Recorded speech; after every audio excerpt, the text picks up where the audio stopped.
Welcome Kamanokis. Astig na yung mga alaga ko Kamanokis. Oh. Welcome no Kamanokis. Bira naman tayo Kamanokis. Pakita ko lang sa inyo Kamanokis. Astig na oh.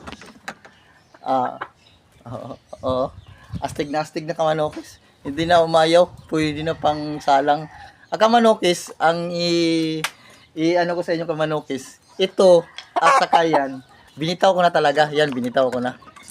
Pero ang fighting style na Kamanokis, ito ay mas madiin nito mamalo kaysa doon.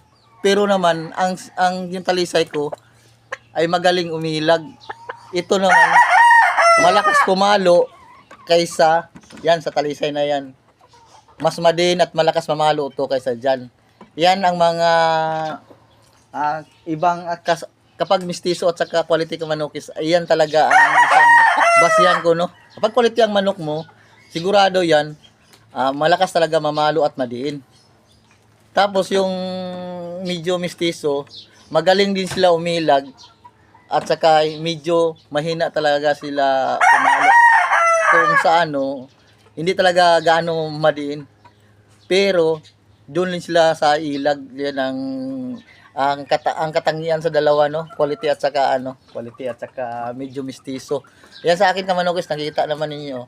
Yang talisay natin ay mistisuhin lang yan. Pero speed kasi yan eh.